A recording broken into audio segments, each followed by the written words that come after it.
പ്രണയങ്ങളുടെയോ പ്രേമങ്ങളുടെയോ കണികളിലോ വലയങ്ങളിലോ പെട്ടുപോയ സഹോദരിമാർ, അവരിൽ മുസ്ലിമീങ്ങളോട് ബന്ധമുള്ളവരുണ്ട്, അമുസ്ലിമീങ്ങളോട് ബന്ധം വെക്കുന്നവരുണ്ട്. പ്രത്യേകിച്ചിട്ട് നമ്മുടെ നാട് മറ്റുള്ള പ്രത്യേകിച്ചിട്ട് മാംഗ്ലൂരുമായി ബന്ധപ്പെട്ട് കിടക്കുന്നത് കൊണ്ട് അവിടെ പല ആളുകൾ പഠിക്കുന്നത് കൊണ്ടും അങ്ങനെ പല അവിഹിത ബന്ധങ്ങളുടെ കഥകൾ പല സമയത്തും കേൾക്കാറുണ്ട്, വിഷമം തോന്നാറുണ്ട്. പൊന്നു സഹോദരി, ഒരു നിമിഷത്തെ സുഖത്തിന് വേണ്ടി, ഒരു നിമിഷത്തെ താല്പര്യത്തിന് വേണ്ടി, ഒരു നിമിഷത്തെ ആവേശത്തിന് വേണ്ടി പടച്ച റബ്ബിനെ മറന്നാൽ അല്ലാഹുവിന്റെ കോടതിയിൽ നിരന്തരമായി അല്ലാഹുവിന്റെ നരകത്തിന്റെ ഭയാനകമായ ശിക്ഷ സഹിക്കാനുള്ള ശേഷി നിനക്കുണ്ടോ എന്നോർത്തു നോക്കുക. ഏതായാലും മഹാനായ ഉമർ ഇബ്നുൽ ഖത്താബ് റളിയല്ലാഹു അൻഹു ചെറുപ്പക്കാരനെ വിളിച്ചു. നോക്കുമ്പോ മുടിയൊക്കെ ഭംഗിയായി വെട്ടി വളരെ മനോഹരമായ നല്ല സ്റ്റൈലുള്ള ഒരു ചെറുപ്പക്കാരൻ. പ്രത്യേകിച്ചിട്ട് നമ്മുടെ ചെറുപ്പക്കാരൊക്കെ വല്ലാത്ത ഗ്ലാമറാണ് അല്ലെ, അങ്ങനല്ലേ? നമ്മുടെ ചെറുപ്പക്കാരൊക്കെ നല്ല ഗ്ലാമറാണ്, മനോഹരമായ. അള്ളാഹുവിന്റെ വലിയൊരു സൗഭാഗ്യമാണ് നമ്മുടെ കാസർഗോഡ് ജില്ല പ്രത്യേകിച്ചിട്ട്. അള്ളാഹു സൗന്ദര്യവും എല്ലാവിധ സുഖങ്ങളും നൽകി അനുഗ്രഹിച്ച ഒരു നാടാണ്. പക്ഷെ നമ്മൾ അങ്ങനെയൊക്കെ ലഭിക്കുമ്പോൾ അതിന് തിരിച്ച് നന്ദി ചെയ്യണം, അത് മിസ്യൂസ് ചെയ്യാൻ പാടില്ല. അപ്പൊ ഈ സഹോദരന്റെ ഭംഗി ആ പെണ്ണിനെ വശീകരിക്കുകയാണ്, ആ പെണ്ണിന് താല്പര്യം വരികയാണ്. അപ്പൊ നമ്മൾ എന്താണ് മനസ്സിലാക്കേണ്ടത്? നമ്മളൊക്കെ മനോഹരമായ വസ്ത്രം ധരിച്ചുകൊണ്ട് ഷോപ്പിലേക്കും അത് സെയിൽസ്മാൻ ആയിട്ടും അല്ലെങ്കിൽ ബസ് സ്റ്റാൻഡിലേക്കും അങ്ങാടികളിലേക്കും ഒക്കെ പോവാറുണ്ട്. നമ്മുടെ ലക്ഷ്യം എന്താ? ആരെങ്കിലും ഒന്ന് കണ്ടോട്ടെ, എന്റെ ഭംഗി ആളുകൾ ആസ്വദിക്കട്ടെ എന്ന ലക്ഷ്യത്തോടെയാണ് പോകുന്നത്. പക്ഷേ ആ ലക്ഷ്യം പോലും ഹറാമാണ്, ആ ലക്ഷ്യം പോലും തെറ്റാണ്. ഉമർ തങ്ങൾ ഉടനെ ആ ചെറുപ്പക്കാരനോട് പറഞ്ഞു, പോടാ ബാർബർ ഷോപ്പിൽ പോയി വാ, എന്നിട്ട് മുടി മുണ്ടനം ചെയ്ത് മൊട്ടയടിച്ച് വരാൻ പറഞ്ഞു. മൊട്ടടിച്ചപ്പോഴേക്കും വല്ലാത്ത ഭംഗി വർദ്ധിച്ചു.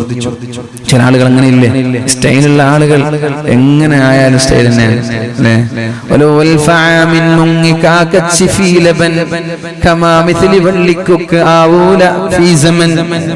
ഒരു കാക്ക 1000 വർഷം പാലിൽ കുളിച്ചാലും കുക്കിനെ പോലെ ആവൂല.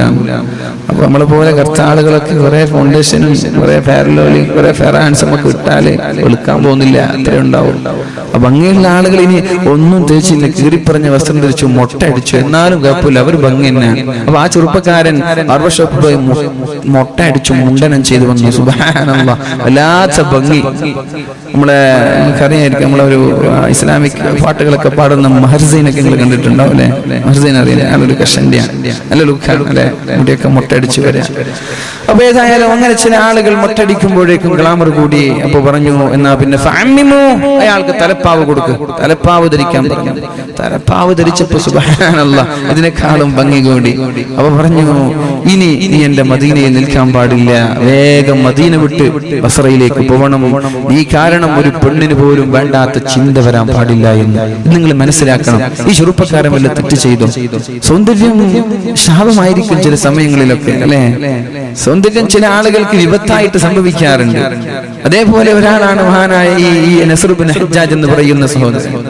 അദ്ദേഹത്തിന്റെ സൗന്ദര്യം, അദ്ദേഹം ആരെയും വശീകരിക്കാൻ പോയോ ഇല്ലേ എന്നത് വേറെ വിഷയമാണ്. അദ്ദേഹത്തിന്റെ സൗന്ദര്യം കണ്ട് ഒരു പെണ്ണ് ആസ്വദിച്ചപ്പോഴാണ് മഹാനായ ഉമർ തങ്ങൾ പറഞ്ഞത്, മോനെ, നീ ഇനി മദീനയിൽ നിൽക്കരുത്.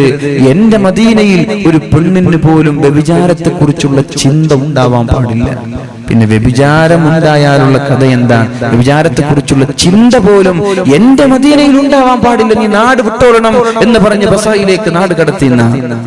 അപ്പൊ ഞാൻ പറഞ്ഞു വരുന്നത്, തിന്മയെ നമ്മൾ ലഘൂകരിച്ച് കാണാൻ, നമ്മൾക്ക് ചാറ്റ് ചെയ്യുന്നതോ കോൾ ചെയ്യുന്നതോ വീഡിയോ കോൺഫറൻസ് നടത്തുന്നതോ ഇമേജുകൾ ടെക്സ്റ്റുകൾ പരസ്പരം കൈമാറുന്നതോ ഒന്നും കുഴപ്പമേ അല്ല. പിന്നെ ഇതൊക്കെ എപ്പോഴാ കുഴപ്പമാവുന്നത്? പിന്നെ ചെറിയൊരു വഞ്ചനയും ചതിയും ബ്ലാക്ക് മെയിലിംഗും നടത്താൻ പോവാൻ നമ്മൾ അയച്ചു കൊടുത്തൊരു ഇമേജ്, അത് വെച്ചിട്ട് നിന്റെ ജീവിതം വിലപേശാൻ, നിന്റെ കുടുംബത്തെ വിലപേശാൻ ആ സമയത്താണ് നീ വിരൽ കടിക്കസു. പടച്ചോനെ, ഇത് വേണ്ടായിരുന്നല്ലോ. ഉസ്താദുമാര് പറഞ്ഞതൊക്കെ സത്യമാണല്ലോ. ഞാൻ വിചാരിച്ചു ഇവൻ എന്നോട് വല്ലാത്ത ആത്മാർത്ഥമായ സ്നേഹം കൊണ്ടാണെന്നൊക്കെ ഞാൻ തെറ്റിദ്ധരിച്ചു പോയതാണ്. ഇവന്റെ താല്പര്യം എന്റെ ശരീരമായിരുന്നു എന്ന് നിനക്ക് തോന്നാൻ തുടങ്ങുന്നൊരു സമയം വരാനുണ്ട്. അപ്പോഴേക്കും നിന്റെ സമയം അതിക്രമിച്ചു കഴിഞ്ഞിരിക്കുകയാണ്. അപ്പോഴേക്കും നിന്റെ സമയം കഴിഞ്ഞു. പിന്നെ നീ ചിന്തിച്ചിട്ടോ ആലോചിച്ചിട്ടോ കാര്യമുണ്ടാവൂല. അതുകൊണ്ട് പരിശുദ്ധമായ ഖുർആൻ ചോദിക്കുന്നത് പോലെ അലം യഅനി ലില്ലദീന ആമനൂ അൻ തഖ്ശഅ ഖുലൂബുഹും ലിദിക്രില്ലാഹ്. അല്ലാഹുവിനെ പേടിച്ചു നന്നാവാനുള്ള സമയമായിട്ടില്ലേ എന്ന ചോദ്യം ഉണ്ട് റബ്ബേ. ഞങ്ങൾക്കൊക്കെ നന്നാവണമെന്നുണ്ട് റബ്ബേ. ഞങ്ങളൊക്കെ നന്നാവാൻ ആഗ്രഹിക്കുകയാണ്. അല്ലാഹു നമ്മയൊക്കെ നല്ലവരിൽ പെടുത്തുമാറാവട്ടെ. മഹാനായ ഇബ്നു മസ്ഊദ് റളിയല്ലാഹു അൻഹു പറഞ്ഞതും അത് തന്നെയാണ്. ഒരു ചെമ്മാടിയായ ഒരാൾ അയാൾക്ക് എത്ര തെറ്റ് ചെയ്താലും ഒരു ഈച്ച മൂക്കിന്റെ വക്കിലൂടെ പാറിയതുപോലെ ഉണ്ടാവും. അയാൾക്കൊരു വിഷയമല്ല. എന്നാൽ ഒരു മുഅ്മിനായ ഒരാൾ ഒരു തെറ്റ് ജീവിതത്തിൽ വന്നുപോയാൽ ഒരു പർവ്വതം ശരീരത്തിലേക്ക് ഇടിഞ്ഞു വീഴുന്നത് മഹാനായ ഇബ്നു മസ്ഊദ് റളിയല്ലാഹു അൻഹു നമ്മോട് പഠിപ്പിക്കുകയാണ്. അല്ലാഹു നമ്മൾക്കും ബോധം നൽകുമാറാവട്ടെ. അല്ലാഹു നമ്മൾക്കും ബോധം നൽകുമാറാവട്ടെ. അല്ലാഹു നമ്മൾക്ക് നല്ല രീതിയിൽ ജീവിക്കാനുള്ള തൗഫീഖ് ചെയ്യുമാറാവട്ടെ. അല്ലാഹു ഒരു സമൂഹത്തെയും വെറുതെ നശിപ്പിച്ചിട്ടില്ല. ഒരു സമൂഹത്തെയും അല്ലാഹു വെറുതെ കൊന്നുകളഞ്ഞിട്ടില്ല.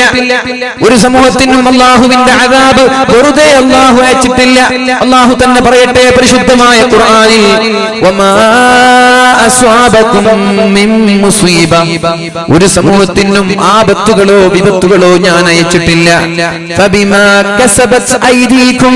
ആർക്കെങ്കിലും കൊടുത്തിട്ടുണ്ടെങ്കിൽ ഫബിമാ കസബത് ഐദിന്നാസ്. അത് ജനങ്ങൾ ചെയ്ത ആ ഒരു തിന്മകൾ കാരണമാണ്. തെറ്റ് ചെയ്തത് കാരണം ശിക്ഷിക്കൂല. അത് ശ്രദ്ധിക്കണം നമ്മൾ. തെറ്റ് ചെയ്തത് കാരണം ഒരാളെയും ശിക്ഷിക്കില്ല. തെറ്റ് ചെയ്ത് തൗബ ചെയ്യാൻ നീ താല്പര്യം കാണിച്ചില്ലേ, അല്ലാഹുവിലേക്ക് മടങ്ങാനുള്ള സന്മനസ് നിനക്കുണ്ടായില്ലേ, അപ്പോഴാണ് ശിക്ഷകൾ ഇറങ്ങുന്നത്. തെറ്റ് ചെയ്തത് കാരണം ഒരാളെയും അല്ലാഹു ശിക്ഷിക്കില്ല. അങ്ങനെയാണ്. തൗബ ചെയ്യാൻ വിസമ്മതിക്കുമ്പോൾ ഉടനെ പടച്ചറപ്പിന്റെ അദാബ് നമ്മളിലേക്ക് കടന്നു വരും. അല്ലാഹു നമ്മളെയൊക്കെ രക്ഷപ്പെടുത്തുമാറാവട്ടെ.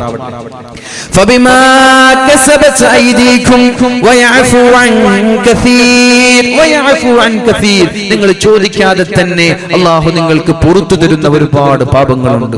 തൗബ ചെയ്യേണ്ട ആവശ്യമില്ല. അല്ലാഹുവിനോട് ദുആ ചെയ്യേണ്ട ആവശ്യമില്ല.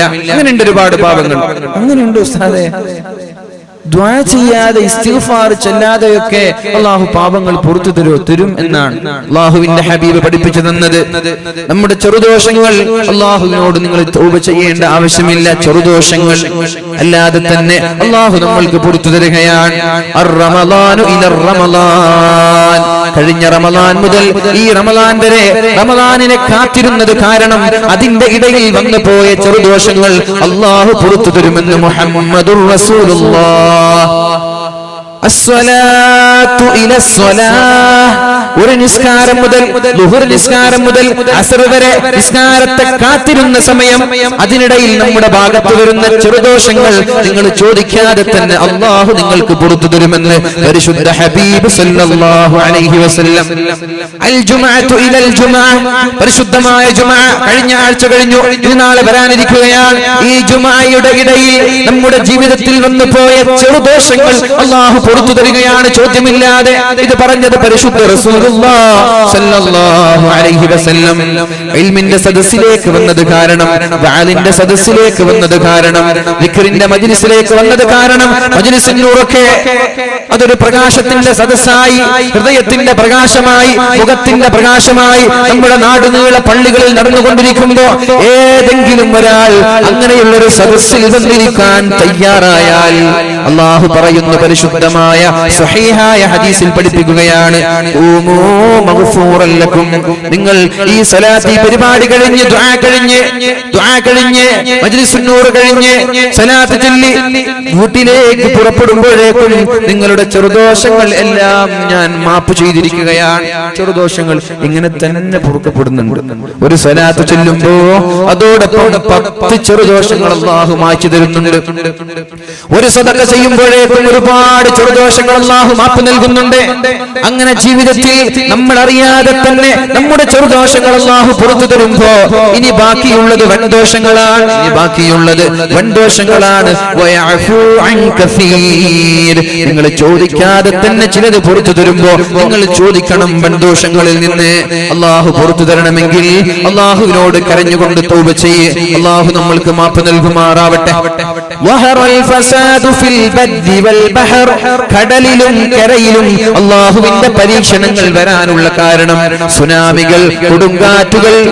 ഉത്തരേന്ത്യൻ സംസ്ഥാനങ്ങളിൽ നമ്മൾ കേൾക്കുന്നത് പോലെ ഒരുപാട് പ്രയാസങ്ങൾ നമ്മുടെ സമൂഹത്തിലേക്ക് വരാനുള്ള കാരണം ബിമാ കസബത് ഐദിന്നാസ്, അല്ലാഹു വെറുതെ കൊടുത്തതല്ല. അതൊക്കെ അല്ലാഹുവിനോട് അതിക്രമം കാണിച്ചു തൗബ ചെയ്യാൻ മടി കാണിച്ചത് മൂലം അല്ലാഹു അവരെ നശിപ്പിച്ചിരിക്കുകയാണ്. ലിയുദീഖഹും ബഅലല്ലദീ അമിലൂ, ഇങ്ങനെ ഞാൻ ഇടയ്ക്കിടെ താക്കീതായി ഇടയ്ക്കിടെ ചില പണിഷ്മെന്റുകൾ കൊടുത്തില്ല എങ്കിൽ അവർ ഞാനുണ്ട് എന്ന് തന്നെ മറന്നു പോകും, അല്ലാഹു ഉണ്ട് എന്ന് തന്നെ മറന്നു പോകും. അങ്ങനെ മറക്കാതിരിക്കാൻ ഇടയ്ക്കിടെ ചില ട്രീറ്റ്മെന്റുകൾ, ചില പരീക്ഷണങ്ങൾ, ചില അല്ലാഹുവിന്റെ അദാബുകൾ ഒരു വാണിംഗായി, ഒരു താക്കീതായി അല്ലാഹു സമൂഹത്തിന് അയച്ചു കൊടുക്കുമെന്ന് പരിശുദ്ധ ഖുർആനിൽ അല്ലാഹു പഠിപ്പിക്കുകയാണ്. എന്തിനാണ് അദാബുകൾ ഇറക്കുന്നത്? ലഅല്ലഹും യർജിഊൻ. ഈ ഉത്തരേന്ത്യൻ സംസ്ഥാനങ്ങളിൽ നിരന്തരമായി കേട്ടുകൊണ്ടിരിക്കുന്ന ഭൂകമ്പങ്ങളെ കുറിച്ച് നിങ്ങൾ മനസ്സിലാക്കുമ്പോഴേക്കും ഈ മഞ്ചേശ്വരത്ത് നിൽക്കുന്ന എല്ലാ തോന്നിവാസികളും വിചാരിക്കണം, പടച്ചവനെ അവിടേക്ക് ഭൂകമ്പം എത്തി, ചൈനയിലേക്ക് സുനാമി എത്തി, ഇന്തോനേഷ്യയിൽ സുനാമി എത്തി, മറ്റുള്ള ഗൾഫ് രാജ്യങ്ങളിൽ കൊടുങ്കാറ്റെത്തി, ഇനി നമ്മുടെ മഞ്ചേശ്വരത്തേക്ക്, നമ്മുടെ കേരളത്തിലേക്ക് വരാനിരിക്കുന്നതേയുള്ളൂ. എന്തിനാണ് ഇതൊക്കെ അല്ലാഹു ശിക്ഷകൾ നൽകിയത്? ലഅല്ലഹും യർജിഊൻ. ഞാൻ നന്നാവാൻ വേണ്ടിയിട്ടാണല്ലോ, ഞാനൊന്ന് തൗബ ചെയ്യാൻ വേണ്ടിയിട്ടാണല്ലോ, ഞാനൊന്ന് അല്ലാഹുവിലേക്ക് മടങ്ങാൻ വേണ്ടിയിട്ടാണല്ലോ. പത്രങ്ങളിൽ വായിക്കുന്ന ആളുകളല്ലേ നമ്മൾ. ആക്സിഡന്റിന്റെ വാർത്തകൾ കേൾക്കുമ്പോ എന്തേ ഞങ്ങളുടെ വണ്ടികളും ആക്സിഡന്റ് ആയിക്കൂടെ, ഞങ്ങളുടെ കുടുംബങ്ങളിലും അപകടങ്ങൾ നടന്നൂടെ? ഇതൊരു ഇങ്ങനെ ഒരു വാർത്തകൾ വായിക്കുമ്പോ ഉടനെ നമ്മൾ കരുതണം ലഅല്ലഹും യർജിഊൻ. ഈ ആക്സിഡന്റിന്റെ വാർത്തകൾ നമ്മുടെ ശരീരത്തിൽ, നമ്മുടെ ചെവിയിലേക്ക് തുളച്ചു കയറുന്നത് തന്നെ എന്റെ ഡ്രൈവിംഗിൽ ചെറിയൊരു അവയർനെസ് എനിക്ക് ഉണ്ടാവാൻ വേണ്ടിയിട്ടാണ്, ചെറിയൊരു ബോധം എനിക്ക് ഉണ്ടാവാൻ വേണ്ടിയിട്ടാണ്. മനുഷ്യന്മാരെ, കേരളക്കരയെ, കാസർഗോഡ് ജില്ലയെ പ്രത്യേകിച്ചിട്ട് കണ്ണീരിലാഴ്ത്തിയ, ദുഃഖത്തിന്റെ കരിനിഴൽ വീഴ്ത്തിയ ഒരപകടം നമ്മുടെ നാട്ടിൽ നടന്നപ്പോ ഈ ചുറ്റുകൂടിയിരിക്കുന്ന ആളുകളോട് എനിക്ക് പറയാനുള്ളത്, അല്ലാഹുവിനെ പേടിച്ചുകൊണ്ട് ഇങ്ങനെയുള്ള അപകടങ്ങൾ നമ്മുടെ നാട്ടിൽ നാടുകൾ വർദ്ധിച്ചുകൊണ്ടിരിക്കുമ്പോ ഓരോ വാതിന്റെ കണ്ണൂർ ഭാഗത്തേക്ക് പോകുമ്പോഴേക്കും ഒരു ദിവസം ഒരു ആക്സിഡന്റ് കാണാത്ത ദിവസമില്ല. ഇങ്ങനെ നിരന്തരമായി ആക്സിഡന്റുകൾ നടക്കുമ്പോ നിങ്ങൾ ദയവ് ചെയ്ത് വാഹനങ്ങളിൽ കയറുമ്പോ ബിസ്മില്ലാഹി തവക്കൽതു അലല്ലാഹ്, അല്ലാഹുവേ എന്റെ വാഹനത്തെ, എന്റെ ജീവിതത്തെ, എന്റെ കുടുംബത്തെ ഞാൻ നിന്നെ ബലമേൽപ്പിച്ചുകൊണ്ടാണ് കയറുന്നത്. സുബ്ഹാനല്ലദീ സഖറ ലനാ ഹാദാ വമാ കുന്നാ ലഹു മുഖ്രിനീൻ. അല്ലാഹുവേ ഈ ഒരു വാഹനം എനിക്ക് കീഴ്പ്പെടുത്തി തന്ന റബ്ബേ നീ പരിശുദ്ധനാണ് എന്ന് പറഞ്ഞുകൊണ്ട് തന്റെ വാഹനത്തിൽ കയറുക, എന്നിട്ട് മാന്യമായി ഡ്രൈവ് ചെയ്യുക. എന്നാൽ അപകടങ്ങളിൽ നിന്ന് അല്ലാഹു നമ്മളെ സംരക്ഷിക്കും. അല്ലാതെ ഒരു ദിക്റുമില്ല, ഒരു ഫാത്തിഹയില്ല, ഒന്നുമില്ലാതെ മൃഗത്തെ പോലെ വണ്ടിയിൽ കയറി, ഇല്ലാത്ത വണ്ടിയിൽ കയറി ഒരു ലക്ഷ്യമായി പോവുക. ഇതിന് അല്ലാഹു ചില ആളുകൾക്ക് താക്കീത് നൽകുകയാണ്. അല്ലാഹു മരിച്ചുപോയ ആളുകൾക്കൊക്കെ അല്ലാഹു മഗ്ഫിറത്ത് നൽകട്ടെ. അല്ലാഹു ആ കുടുംബത്തിന് നല്ലൊരു പകരം നൽകട്ടെ. അല്ലാഹു ഇതുപോലെയുള്ള അപകടങ്ങളിൽ നിന്ന് നമ്മയും നമ്മുടെ നാട്ടുകാരെയും സംരക്ഷിക്കുമാറാവട്ടെ. ആമീൻ ബിറഹ്മതിക യാ അർഹമർ റഹീമീൻ. എന്തിനാണ് ഇതൊക്കെ നൽകുന്നത്? ലിയുദീഖഹും ബഅലല്ലദീ അമിലൂ. നിങ്ങളുടെ ജീവിതത്തിൽ വന്നുപോയ ചില പ്രവർത്തനങ്ങൾ അത് നിങ്ങൾക്ക് അല്ലാഹു അറിയിച്ചു തരാനാണ് ഈ ശിക്ഷകൾ. ലഅല്ലഹും യർജിഊൻ. ഇതൊക്കെ കേൾക്കുമ്പോൾ നിങ്ങൾ നന്നാവണം, മാറണം. അതിന് അല്ലാഹു നമ്മൾക്ക് തൗഫീഖ്